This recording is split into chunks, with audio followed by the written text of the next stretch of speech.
mejor conocido como Matanza de Tlatelolco.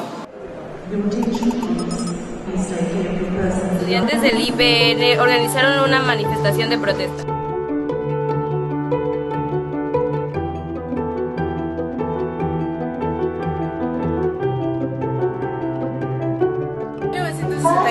Mejor conocido como Matanza de La manifestación volvió a intervenir la policía y la sofocó.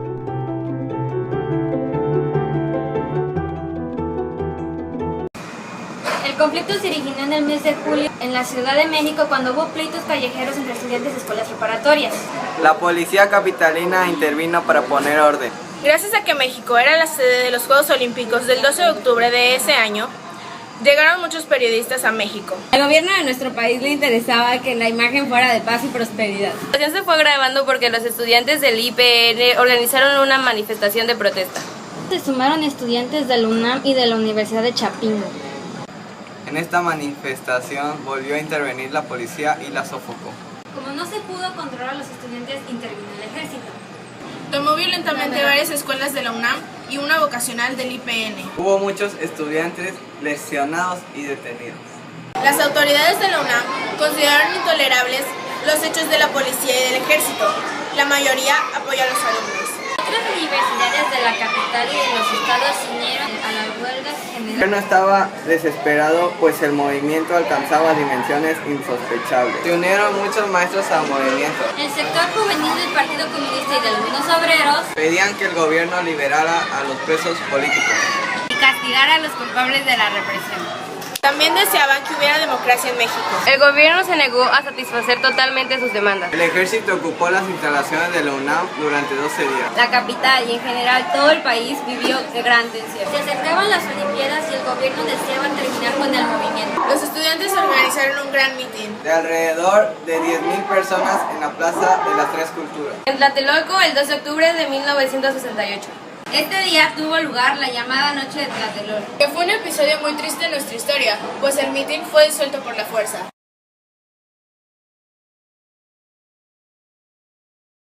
Se sintió un ambiente triste y de coraje que ni las Olimpiadas logró borrar. En las universidades se hicieron críticas muy severas al sistema. El gobierno se desprestigió. Este movimiento no fue el único en su tipo. En otras partes del mundo, Checoslovaquia, Estados Unidos de América, Francia e Inglaterra, También tuvo movimientos de estudiantes de trabajadores, que fueron controlados por la fuerza.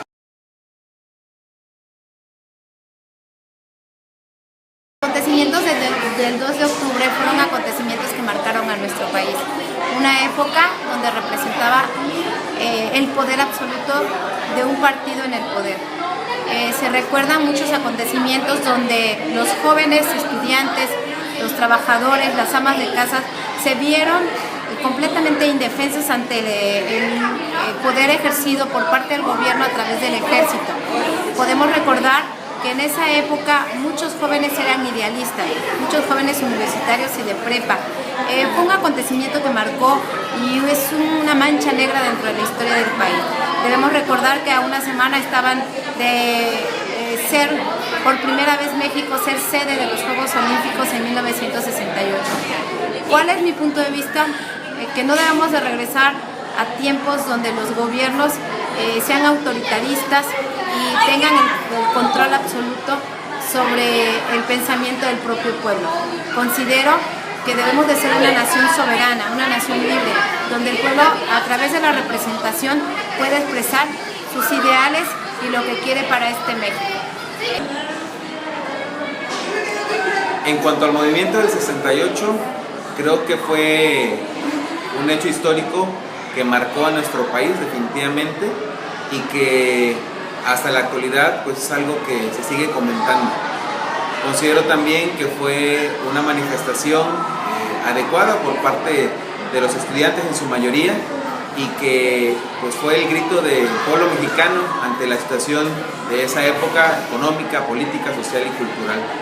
Actualmente siguen habiendo manifestaciones de estudiantes, de comerciantes y del público o población en general demandando más garantías a nuestro gobierno. Considero que un gobierno 100% democrático debe de haber estos espacios para manifestar las inquietudes, las opiniones y para demandar obviamente una mejor calidad de vida. Debemos de mantenernos siempre con un criterio objetivo ante estas manifestaciones, que no se tornen en sentimientos, en pasiones, que se puedan desbordar obviamente, como en el hecho del 68, pues en una matanza para los estudiantes. Actualmente los medios de comunicación nos permiten, y las tecnologías, poder manifestar de manera responsable nuestras opiniones y comentarios ante las situaciones que suceden a nuestro alrededor, por lo cual los invitaría a que siempre de manera objetiva y de manera crítica, positiva, siempre estemos dispuestos a poder emitir un juicio para mejorar nuestro país y nuestro entorno. Gracias.